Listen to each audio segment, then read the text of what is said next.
Welcome to this edition of Strange Process, a video documentary series in which we are exploring the motivations and trying to demystify the process by which multidisciplinary artists produce their work. Today we have as our guest Sandy McIntosh. Sandy is a architect, former musician, former graphic designer, former urban planner. So there's many different mediums in which you've experimented with your work. Yeah, I wouldn't say it's one left off and I started another. It's been a journey, kind of in my own personal journey to where I'm practicing today as an architect.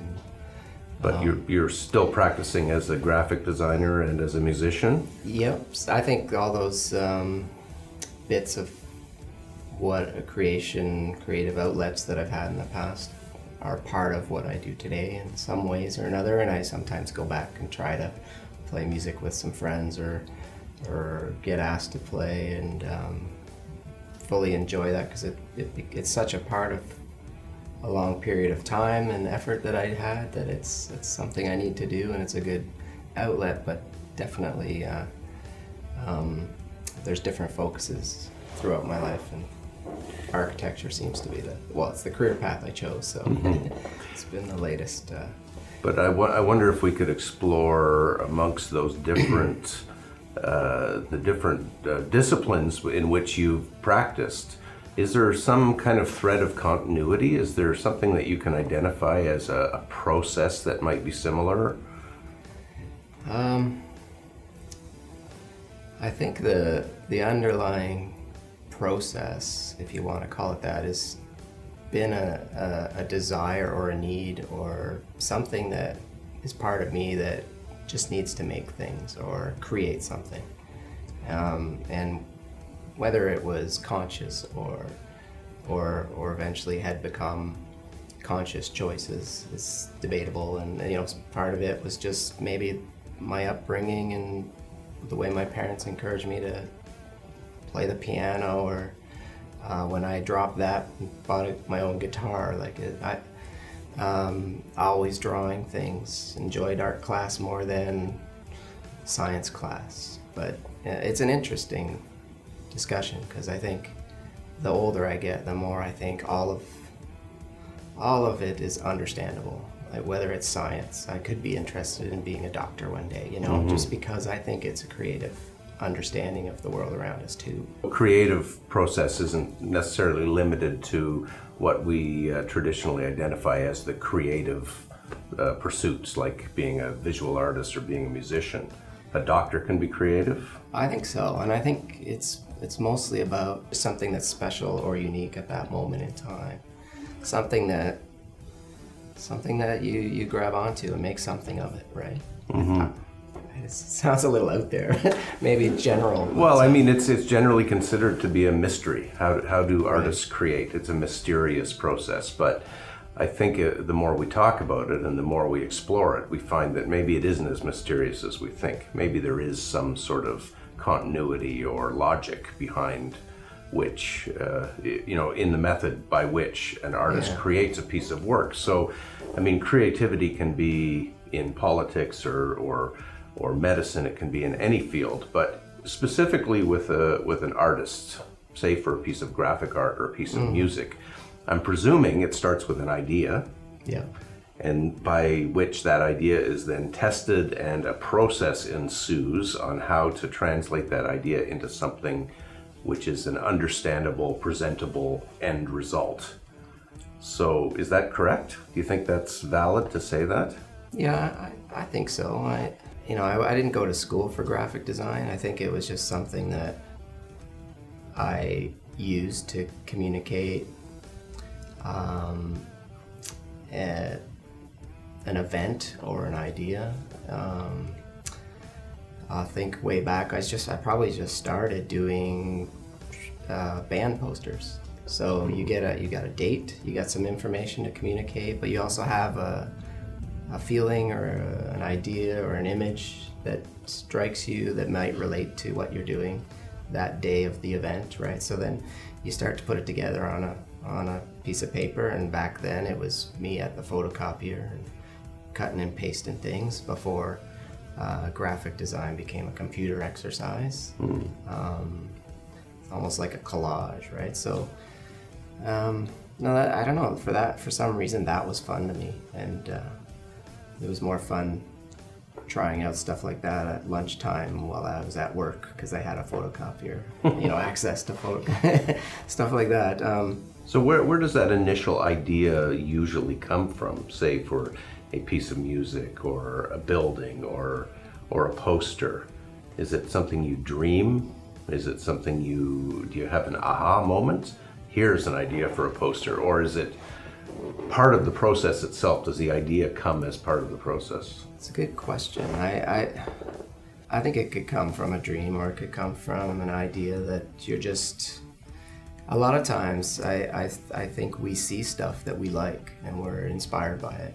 And it might be a building, it might be a song that we hear on the radio. And what it is, did you hear a voice? Did you hear like a chord change? Or did you hear a riff, a couple notes that string together that make the tune a hit? Or was it the way the drums sounded in the background of that song? Like, I don't know, I think over time I've explored different ways of understanding music that way, or understanding what I saw in a building that or a space that inspires me. So I think it could come from any number of places, and then once you start to understand it, at least from someone who creates things or makes stuff, once you try some ideas of your own and you start to understand how you want to feel or communicate, and it's been I think it's a never-ending process where you just keep trying new things until you are either you get some excitement or some magic out of what you're trying to do. It's really hard to describe, isn't it? It is, but it's a fascinating discussion, and it's a fascinating pursuit in trying to understand it. So it sounds like what you're describing is there's a lot of experimentation or improvisation in the process. Yeah, and I think someone once asked me, well, we've got talking about why we play in front of people. Over time, I realized I really enjoyed working in the studio because it was something that was always unfamiliar, always room to improve. Each song you record, you try something different to make it sound better, or try to get that idea down. If I take a break from stuff I've recorded and I go back, and I might find like 3 or 4 or 5, 6 songs that I actually could say these are actually really good, and they get me excited, and maybe write some more. And so out of all the stuff you make, I don't know if you're ever like fully finished or happy. But where was I going? I was trying to... Well, I think for our viewers, just to elucidate here, the band that you're referring to is Tristan Psionic, which was is it fair to classify you as an indie band, a 90s indie band? Yeah, independent. We had lots of discussions about how to get a record made, and we were just kind of making it up as we went along and trying to understand the industry, but just to play a song, create a bunch of tunes of our own. We started with a couple covers and things, like I think a lot of bands do, and then it's almost to work on your technical chops, just to learn how to play together. Maybe we realized that I don't know. For me, I'm not the best guitarist, but over time I learned to embrace at least how I played, and maybe most importantly how I might fit in with some others. A bass player, a set of drums, a drum player, and another guitarist. In our case, we had 2 guitars, bass, drums, and we had another singer, and realized, I don't know, whether it's the perfectionist in us, we didn't think we did the covers justice, or we wanted to actually write our own tunes. And I think in my case, yeah, for sure, I started trying to write tunes sitting in my bedroom in between classes, because I lived right across the street from high school, and I spent more time probably trying to get back to the house and learn how to play guitar and write songs than I did enjoy class and stuff. But, Well, it sounds like from my perspective, what you're saying, there's a couple things at play here. There's an idea. You'd get an idea and you'd start jotting something down. Then you would go with the rest of the band into the studio, I presume, or into a rehearsal, into somebody's basement, and you would work on that idea and experiment together as a unit and figure out how you collectively interpret that idea. Yeah. You would work on it, but then the playing live is an interesting thing. So why is that the ultimate goal? You're going to play live and see if the audience understands what you're trying to say? Well, yeah, and that's where we were starting to talk about where I wanted to understand, well, why do we play live? And I think, like you said, a lot of times when we started to write songs, one of us would bring a whole idea, and we'd teach each other like the part, and they'd come up maybe with their own part, but it would all be generated from a single idea. And what became really interesting or better was, as we progressed and got to know each other better musically and personally, I think we didn't have any ideas until we came together, and then we created them together, and those moments became more magical, and which was very interesting. And then when you perform or you bring it to the public, it elevates the stakes a little bit and creates moments that you wouldn't experience when you're huddled together in your basement or your studio. So that's also interesting, where it occurred to me maybe, and this was years after, when you come back, well, why do I enjoy this? And it's those magical moments where you're under pressure in front of people, and there's an energy from the audience, there's energy from each of you, and there's a few like nuggets or moments in that show, in that hour you're on stage, that are kind of magical, that I think that's enough to keep you coming back. You got to come back and try it again to find those bits, right? And that's like, you think about great bands that are great, the greatest shows that people talk about. It's those ones where, I was at that show, and there was something special created on the spot that was improvised. Of course, there was lots of planning and years before that of writing and trying things, but it's something happened. It's just those random sort of inspired moments that are the extra special bits you're trying to. So is that the goal? Is that the result? Is that the product?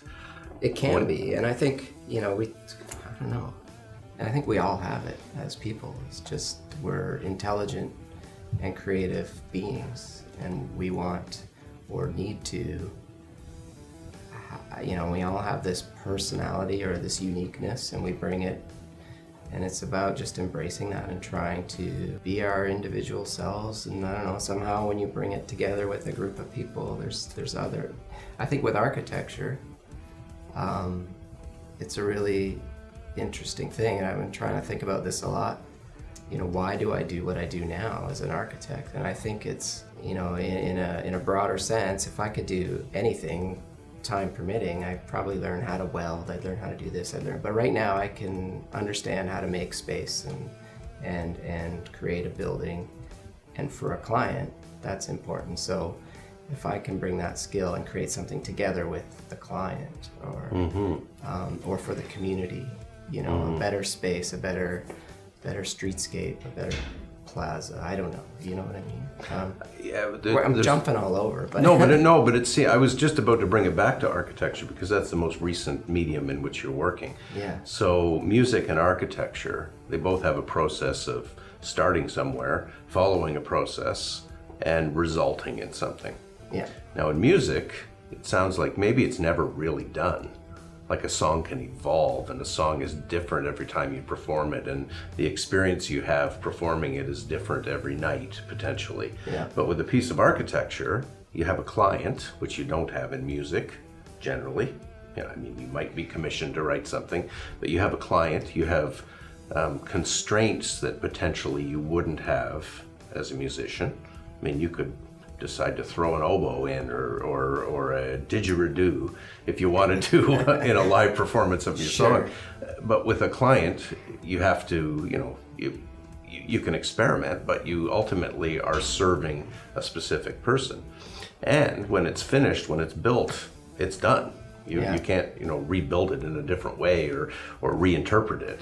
Well, that's interesting. To go back to something you said about constraints, and I think the whether it's music or architecture, you're always working with what you have. Or if you're a painter, or you have a certain amount of experience, you have a certain amount of limitations with the medium you're working with, and those are things that may be of choice or not, and you try to create, I would think, generally that you try to create the most with what you have at the time.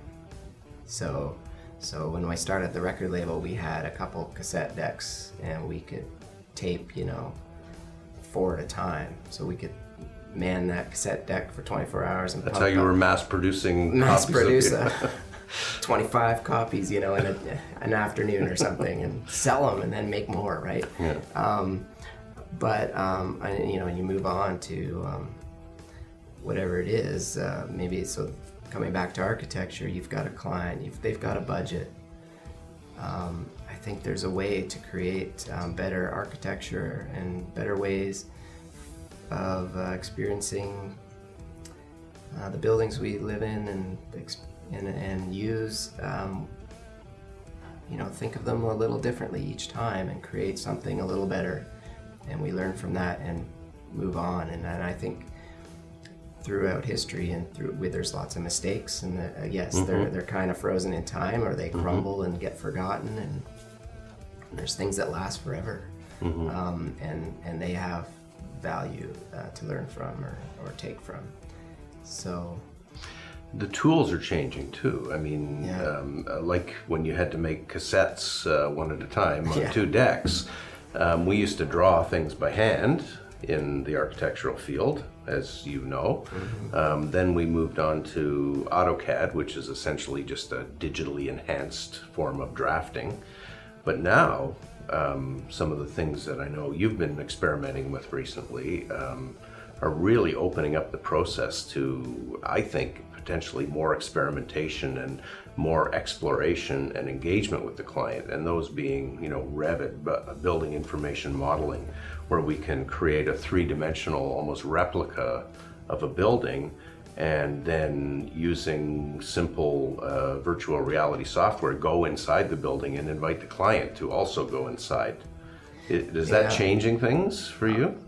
I think it does.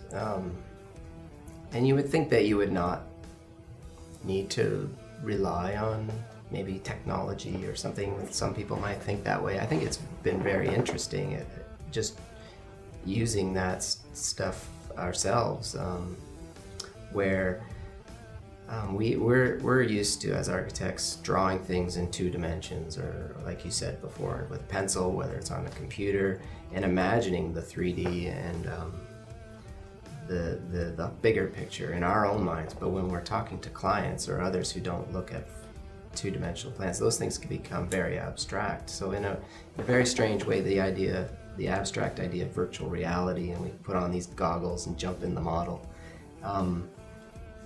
it actually surprisingly becomes very real and very immediate to understand what you've drawn and modeled in the computer. But now you're experiencing some tricks of the brain and the technology. Clients and people who aren't, we're able to sort of bridge that gap of who we are and sort of demystify the outcome. Well, it certainly is a mysterious process, and I think this conversation has been really interesting in trying to untangle some of those mysteries. So thanks for coming in. I really appreciate you taking the time to do this, and hopefully we have the opportunity to do it again. Yeah, for sure. Yeah. Thanks, Dave. We've been talking with Sandy McIntosh, architect, musician, graphic designer, and urban planner, on this episode of Strange Process. I hope you can join us again. I hope after watching the rest of the series that this will be useful to you in your practice, whatever it may be. Thanks very much. We'll see you next time.